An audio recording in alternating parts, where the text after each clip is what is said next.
السلام علیکم ورحمۃ اللہ وبرکاتہ۔ آج انشاءاللہ ہمارے سامنے 17ویں پارے کی مختصر سی تشریح ہے۔ اللہ رب العالمین ہم تمام کو اسے سمجھنے اور عمل کرنے کی توفیق عطا فرمائے۔ جس کی ابتدا سورۃ الانبیاء سے ہوتی ہے۔ انبیاء کہا جاتا ہے نبیوں کو، ایک کو نبی اور بہت ساروں کو انبیاء۔ چونکہ سورت کے اندر اللہ رب العالمین نے بہت سارے انبیاء کے واقعات کا ذکر کیا ہے، اس لیے سورت کا نام سورۃ الانبیاء ہے۔ جس کی ابتدا اللہ رب العالمین اس آیت کے ساتھ کرتا ہے۔ پہلے نمبر میں آیت میں اللہ تعالیٰ ارشاد فرماتا ہے اقترب للناس حسابهم وهم في غفلة معرضون، کہ لوگوں کے لیے حساب و کتاب جو ہے بہت قریب آ گیا، اس کے بعد بھی وہ غفلت کے اندر ہیں، اسے اگنور کر کے بیٹھے ہیں۔ یعنی اللہ رب العالمین یہ بتانا چاہتا ہے کہ تمہارا اعمال، تمہارے حساب کتاب، قیامت کا دن، فیصلے کا دن بہت زیادہ قریب ہے، اسے بہت زیادہ دور مت سمجھو۔ اللہ تعالیٰ تم سے حساب لینے والا ہے اور اللہ تعالیٰ نے یہ بات تمہیں بتا بھی دی ہے۔ اس کے بعد بھی انسان کا معاملہ یہ ہے کہ انسان غفلت کے اندر ہے، انسان اس کو اگنور کر کے بیٹھا ہے، اس پر دھیان نہیں دے رہا ہے جس چیز کی طرف توجہ اللہ رب العالمین ہماری دلانا چاہ رہا ہے۔ اس کے بعد اللہ رب العالمین نے سورت کی ابتدا کے اندر کچھ کفار مکہ کے اقوال کو ذکر کیا کہ وہ لوگ کہا کرتے تھے کہ بھئی یہ تو ایک عجیب چیز تم لے کر آئے ہو، شاعروں جیسی بات ہے، پاگلوں جیسی بات ہے۔ قرآن پر جو ان کے اعتراض تھے اللہ رب العالمین نے اس کو ذکر کیا۔ نبی کے نبی ہونے پر جو ان کے اعتراض تھے اس کو ذکر کیا کہ آپ تو ایسے ہو ویسے ہو۔ اللہ رب العالمین کہتا ہے کہ یہ سب جو اعتراضات یہ لوگ کر رہے ہیں ایسا نہیں ہے کہ پہلی بار ہوئے ہیں، آپ سے پہلے نبیوں پر بھی یہی اعتراضات کیے گئے، اور اسی مقصد سے اللہ تعالیٰ نے یہاں پر واقعات کا تذکرہ کیا ہے، یہاں پر الگ الگ نبیوں کے واقعات کو ذکر کیا ہے۔ اس کے بعد اللہ رب العالمین کہتا ہے کہ ان لوگوں سے یہ بتا دیجئے کہ وَلَهُ مَن فِي السَّمَاوَاتِ وَالْأَرْضِ، اللہ رب العالمین کے لیے وہ ہیں جو اس آسمان اور زمین میں ہیں، یعنی آسمان کے اندر جتنی بھی مخلوقات ہیں، زمین میں جتنی بھی مخلوقات ہیں، وہ صرف اللہ کے لیے ہے۔ وَمَنْ عِنْدَهُ، اور جو اللہ کے پاس فرشتے ہیں، لَا يَسْتَكْبِرُونَ عَنْ عِبَادَتِهِ، وہ اس کی عبادت سے کبھی تکبر نہیں کرتے ہیں اور تھکتے بھی نہیں ہیں۔ یعنی اللہ رب العالمین کی تحمید، تقدیس، اللہ کی تعریف بیان کرنا، اللہ رب العالمین کی عبادت کرنا فرشتوں کا یہ کام ہے اور وہ کنٹینیو کرتے ہیں اور اس میں تھکتے نہیں ہیں۔ وہ رات دن اللہ رب العالمین کی تسبیح بیان کرتے ہیں، ان کا یہی عمل ہے۔ اللہ تعالیٰ کہتا ہے کہ بتائیے کہ اللہ رب العالمین جب اس آسمان اور زمین کا بنانے والا ہے تو کیا یہ بات اس بات کی دلیل نہیں ہے؟ یہ آسمان جو اتنا بڑا ہے، یہ زمین جو پھیلائی ہوئی ہے، یہ انسان کی جو تخلیق ہے، کیا وہ اس بات کی دلیل نہیں کہ ان سب کا بنانے والا ایک ہے؟ اللہ تعالیٰ آیت نمبر 22 کے اندر کہتا ہے کہ لو کان فیہما آلہۃ الا اللہ لفسدتا، کہ اگر اس آسمان اور زمین میں اللہ کے ساتھ بھی کوئی اور معبود ہوتا، یعنی جیسا آپ مانتے ہیں نا کہ اللہ کے ساتھ یہ معبود، وہ بت، یہ دینے والے، وہ عطا کرنے والے، اگر ایسا ہوتا لفسدتا تو یہ زمین اور آسمان تباہ ہو جاتے، برباد ہو جاتے، اس کا نظام نہ چل پاتا۔ کوئی کہتا سورج آج نکلے گا اتنی بجے، کوئی کہتا کل نکلے گا، دو لوگ ہوتے تو اختلافات ہوتے، ان کی رائے میں فرق ہوتا۔ اللہ تعالیٰ کہتا ہے کہ میں اکیلا ہوں اور ولا لا يسأل عما يفعل وهم يسألون، کہ اللہ رب العالمین سے کوئی پوچھ نہیں سکتا کہ وہ کیا کر رہا ہے، بلکہ اللہ رب العالمین سب سے سوال کرنے والا ہے۔ تو اللہ رب العالمین یہاں پر اپنی قدرت بتاتا ہے، پھر اس کے بعد اللہ رب العالمین اپنی نعمتوں کی طرف آتا ہے، اپنی مخلوق خلقت کی طرف آتا ہے، ارشاد فرماتا ہے کہ وجعلنا فی الارض رواسیا، کہ وہ اللہ تعالیٰ ہی کی تو ذات ہے جس نے زمین کو بنایا، زمین میں راستوں کو بنایا، زمین پر پہاڑوں کو کیلوں کی طرح لگایا تاکہ یہ حرکت نہ کرے، زمین کے اندر راستوں کو بنایا۔ وہی تو اللہ ہی کی ذات ہے جس نے آسمان کو مضبوط چھت کی طرح بنایا، اور اللہ رب العالمین اس کے بعد کہتا ہے کہ آسمان اور زمین کا بنانا، یہ رات اور دن کا آنا جانا، یہ سورج چاند، یہ سب اپنی چیزوں پر گردش کرتے ہیں، اپنے وقت پر چلتے ہیں، ان میں کبھی کوئی تبدیلی نہیں ہوتی۔ اللہ تعالیٰ کہتا ہے کہ یہ آپ پر اگر اعتراض کرتے ہیں، یہ آپ پر اعتراض کرتے ہیں کہ آپ دنیا سے چلے جاؤ گے، آپ رخصت ہو جاؤ گے، تو انہیں یہ بتاؤ کہ یہ ہمیشہ باقی رہیں گے؟ ہر نفس کو، کل نفس ذائقۃ الموت، ہر نفس کو موت کا مزہ چکھنا ہے، یعنی اس کائنات میں جو بھی پیدا ہوا اسے فنا ہونا ہے، فنا سب کو ہے، بقا صرف اللہ رب العالمین کو، جس سے اللہ تعالیٰ سورہ رحمان کے اندر کہتا ہے کہ کل من علیہا فان ویبقى وجہ ربک ذو الجلال والاکرام، کہ اس کائنات کے اندر جو بھی ہے سب کو فنا ہونے والا ہونا ہے، اور باقی رہنے والی ذات صرف اور صرف اللہ رب العالمین کی ہے۔ اس کے بعد اللہ رب العالمین کفار مکہ کی ہنسی مذاق کا ذکر کرتا ہے کہ یہ لوگ تعجب کرتے تھے، کبھی قیامت پر اعتراض کرتے ہیں، کبھی مرنے کے بعد دوبارہ زندہ کیے جانے پر اعتراض کرتے ہیں، تو آپ اس کا ٹینشن مت لیجئے، یہ جو آپ کا ہنسی مذاق اڑا رہے ہیں نا، آپ سے پہلے بھی رسولوں کا مذاق اڑایا گیا، ان کو بھی لوگوں نے سمجھا نہیں، ان کی بھی بے عزتیاں کی، ان کی باتوں کو نہیں مانا، اور اسی بنیاد پر اللہ رب العالمین کا عذاب ان قوموں کے اوپر آیا۔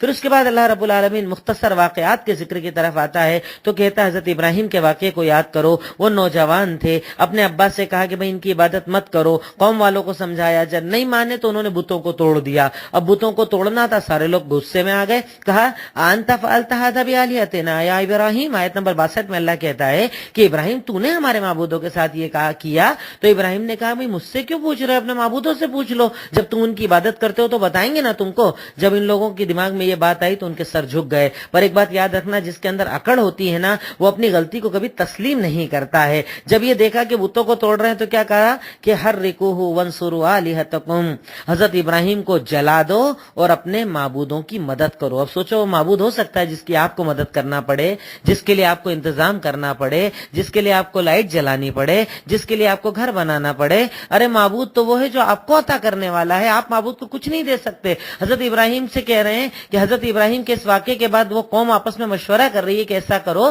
حضرت ابراہیم کو جلا دو اور اپنے معبودوں کی مدد کرو, نہیں تو یہ باقی رہے گا تو سب کو توڑ کر رکھ دے گا. اب اللہ تعالیٰ کہتا ہے کہ جب میرا بندہ ایمان پر ہوتا ہے, میرا بندہ استقامت تو اپناتا ہے, میرا بندہ میرے راستے کے اندر صبر کرتا ہے, تو میں اس پر آنے والی تکلیفوں کو دور کر دیتا ہوں. اور دور کرنے کے لیے اللہ تعالیٰ وسیلوں کا محتاج نہیں. وہ اللہ جب مدد کرنے پر آئے تو اللہ تعالیٰ کہتا ہے آیت نمبر 69 کے اندر کہ جب حضرت ابراہیم علیہ السلام کو آگ کے اندر ڈالا گیا تو رب العالمین نے آگ کو یہ حکم دیا, یا نار کونی بردم و سلاما علی ابراہیم, اے آگ تو ٹھنڈی ہو جا, سلامتی والی ہو جا ابراہیم علیہ السلام کے اوپر. یعنی وہ آگ جس میں جلانے کے لیے ڈالا گیا, بظاہر دنیا کے اندر کبھی آگ ٹھنڈی نہیں ہوتی ہے, آگ جلاتی ہے, مٹاتی ہے. حضرت ابراہیم کے لیے اللہ تعالیٰ کے حکم سے وہ آگ بھی ٹھنڈی ہو گئی. تو اس سے پتہ چلتا ہے کہ اگر آپ کا ایمان مضبوط ہو, آپ کی استقامت مضبوط ہو, تو اللہ کا وعدہ ہے آپ کی مدد کرنا, اللہ کا وعدہ ہے آپ کی پریشانیوں کو دور کرنا. وہ چیز جس سے یہ آپ کو مٹانا چاہیں گے اسی سے اللہ تعالیٰ آپ کو زندگی دے دے گا اگر آپ کا ایمان مضبوط رہے گا. اس کے بعد اللہ رب العالمین حضرت لوط علیہ السلام کا ذکر کرتا ہے, داؤد اور سلیمان کا ذکر کرتا ہے. آپ جانتے ہیں حضرت سلیمان, ان کا واقعہ ویسے آگے آئے گا, پر حضرت سلیمان وہ نبی ہیں کہ جنہوں نے اللہ تعالیٰ سے کہا تھا کہ اللہ تعالیٰ مجھے وہ حکومت دینا جو نہ مجھ سے پہلے کسی کو ملی ہو, نہ میرے بعد کسی کو ملے, مجھے حکومت بڑی دینا. تو اللہ تعالیٰ نے ان کو ایسی حکومت دی تھی کہ ہوائیں ان کے حکم سے چلتی تھی, جنات ان کے حکم پر کام کرتے تھے, چرند پرند ان کے حکم پر چلتے تھے, وہ جانوروں کی بھاشا کو سمجھا کرتے تھے, ان کی زبان کو سمجھا کرتے تھے.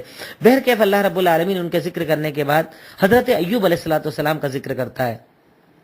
آپ جانتے ہیں حضرت ایوب علیہ السلام ایک نبی تھے, پر نبی ہونے کے بعد بھی اللہ تعالیٰ نے ان کا امتحان لیا, مال چھین لیا, دولت چھین لی, صحت چھین لی. تقریباً 18 سال تک وہ بیمار رہے, اور اتنے شدید بیماری کے اندر بھی وہ اللہ تعالیٰ سے کہا کرتے تھے. آیت نمبر 83 کے اندر اللہ تعالیٰ کہتا ہے کہ جب وہ ایوب کو یاد کیجئے, اذ نادا ربہ, جب انہوں نے اپنے رب کو پکارتے ہوئے کہا, انی مسنی الضر وانت ارحم الراحمین, اے اللہ مجھے بہت زیادہ تکلیف پہنچی ہوئی ہے اور تو تو بہت زیادہ رحم کرنے والا ہے, یعنی مجھ پر رحم کر دے. تو اللہ کہتا ہے ہم نے ان کی دعا کو قبول کیا اور ان کی تکلیف کو دور کر دیا. یعنی غور کیجئے کہ جب نبی کے اوپر تکلیف آ سکتی ہے, اور ایک دو دن نہیں, آج ہمارے یہاں ہوتا ہے نا مہینے دو مہینے کی بیماری میں آدمی مایوس ہو جاتا ہے, اللہ کو چھوڑ دیتا ہے, بددینی کا راستہ اپنا لیتا ہے, تقدیر پر اعتراض کرتا ہے, میرے ہی ساتھ ایسا ہوتا ہے, اپنے ہی گھر میں ایسا ہوتا ہے, اپنی بیمار رہتے ہیں, اتنی نماز پڑھ کے کیا فائدہ, اتنا روزہ رکھ کے کیا فائدہ, اتنا صدقہ خیرات کر کے کیا فائدہ. آپ سوچئے وہ تو نبی ہیں, نبی تو اللہ تعالیٰ کے سب سے اسپیشل بندے ہوتے ہیں. 18 سال تک جب وہ بیمار رہے تو کسی اور کی کیا اوقات اور حیثیت ہے. اس کے بعد اللہ تعالیٰ حضرت یونس علیہ السلام کا تذکرہ کرتا ہے کہ جیسے میں نے واقعہ پہلے ذکر کیا تھا کہ وہ غصے کے اندر اپنی قوم کو چھوڑ کر چلے جاتے ہیں کشتی کے اندر, کشتی سے پھر سمندر مچھلی کے پیٹ میں پہنچ جاتے ہیں. اللہ تعالیٰ کہتا ہے کہ وہاں سے انہوں نے پکارا تھا اللہ تعالیٰ کو اور کہا تھا کہ لا الہ الا انت سبحانک انی کنت من الظالمین, اے اللہ تیرے سوا کوئی عبادت کے لائق نہیں, یقیناً تو بزرگوار ہے, یقیناً میں ہی ظالموں میں سے ہوں. اور یہ آیت میں نے پہلے بھی بتایا تھا کہ یہ آیت بہت فضیلت والی آیت ہے, کیونکہ اس آیت کو پڑھنے سے حضرت یونس کو جب مچھلی کے پیٹ میں اللہ نے راستہ دکھا دیا تھا, مچھلی کے پیٹ سے نکال کر دوبارہ دنیا کے اندر بھیج دیا تھا, تو یقیناً ہماری پریشانیاں کوئی بڑی نہیں ہیں. اس کے بعد اللہ تعالیٰ حضرت زکریا حضرت مریم علیہ الصلوۃ والسلام کا تذکرہ کرتا ہے، ان کا کچھ ذکر کرتا ہے. اس کے بعد اللہ تعالیٰ قیامت کا تذکرہ کرتا ہے، قیامت کے ہولناک منظر کو بتاتا ہے تاکہ مومن کے دل کے اندر روب پیدا ہو، اللہ تعالیٰ کا ڈر پیدا ہو. تو اللہ تعالیٰ ارشاد فرماتا ہے کہ تم اس قیامت کے دن کا خوف اپنے دلوں کے اندر رکھو. یوم نطوی السماء کطی السجل للکتب، کہ جیسے کتابوں کو لپیٹ دیا جاتا ہے ویسے کل روز قیامت اللہ آسمانوں کو لپیٹ لے گا. اور حدیثوں کے اندر آتا ہے کہ اللہ رب العالمین اپنے سیدھے ہاتھ پر سارے آسمانوں کو لپیٹ لے گا. اس طرح سوچیے، اتنا بڑا آسمان، اتنی قوت والا آسمان، اتنا پھیلا ہوا یہ کہکشاں، یہ سب چیزیں اللہ تعالیٰ کہتا ہے کہ میں اپنے ہاتھوں پر لپیٹ لوں گا. جیسے میں نے پہلی مرتبہ پیدا کیا دوبارہ پیدا کروں گا. یہ ہمارا وعدہ سچا ہے. اللہ تعالیٰ کہتا ہے کہ مومن کو اس بارے میں سوچنا چاہیے کہ رب العالمین جب فیصلہ کرے گا. آپ اگر قیامت کے دن کا ہولناکی کا تذکرہ پڑھیں تو آگے انشاءاللہ اس کے بعد والی آیت میں اور اس کی تفصیل آ رہی ہے. تو اللہ تعالیٰ ان آیتوں کے اندر ہمیں قیامت کے دن کا ذکر کر رہا ہے. اس کے بعد اللہ تعالیٰ نے آج اللہ تعالیٰ کے اس قرآن کے اندر، اس کلام کے اندر سورۃ الحج آج ہمارے سامنے آئے گی. سورۃ الحج کی ابتدا اللہ تعالیٰ قیامت سے کرتا ہے. اللہ تعالیٰ ارشاد فرماتا ہے، یا ایھا الناس اتقوا ربکم، یا اے لوگوں تم اپنے رب سے، اپنے رب کا تقوی اختیار کرو، اپنے رب سے ڈرو. کیوں؟ ان زلزلۃ الساعۃ شیء عظیم، کیونکہ قیامت کے دن کا زلزلہ بہت بڑا ہوگا. یوم ترونها تذهل كل مرضعة عما ارضعت وتضع كل ذات حمل حملها. اس دن معاملہ اس کی ہولناکی اتنی زیادہ ہوگی کہ وہ عورتیں جو اپنے بچوں کو دودھ پلا رہی ہوں گی وہ بچوں کو پھینک دیں گی. وہ مائیں جو پیٹ سے ہوں گی وہ ان کا حمل گر جائے گا. اور آپ دیکھو گے کہ لوگ آپ کو نشے میں نظر آئیں گے جبکہ انہوں نے کوئی نشہ نہیں کیا ہوگا، پر اللہ کا عذاب بہت شدید ہوگا. اللہ تعالیٰ قیامت کے دن کا منظر ذکر کر رہا ہے کہ ایک عورت اپنے بچے سے کتنی محبت کرتی ہے پر دودھ پیتے بچوں کو ڈر کے مارے پھینک دیں گی. وہ عورتیں جو پریگننٹ ہوں گی بچے جن دیں گی. اور آپ نے دیکھا ہوگا دنیا کے اندر جو نشہ کرے ہوئے لوگ ہوتے ہیں، کئی بھی پڑ گئے، گر گئے، چل رہے ہیں، کوئی خیال نہیں. ویسے ہی انسان کا اس دن عالم ہوگا. رب العالمین کہتا ہے کہ انسان کو اپنے آپ کو اس دن کے لیے تیار کرنا چاہیے. پھر اس کے بعد اللہ رب العالمین انسان کو اس کی اوقات اور حیثیت یاد دلاتے ہوئے ارشاد فرماتا ہے آیت نمبر 5 کے اندر کہ یا ایھا الناس، اے لوگو اگر تمہیں اس بات میں شک ہے کہ اللہ تعالیٰ دوبارہ تمہیں اٹھائے گا تو تم اس بات پر غور کرو کہ ہم نے تمہیں مٹی سے بنایا ہے. مٹی تمہاری اصل. پھر جب ہم نے تم کو پیدا کیا تو کیسے پیدا کیا؟ سب سے پہلے منی کا حقیر قطرہ وہ ماں کے رحم کے اندر گیا، وہاں سے خون جم گیا، ایک خون جمع ہوا حصہ ہو گیا.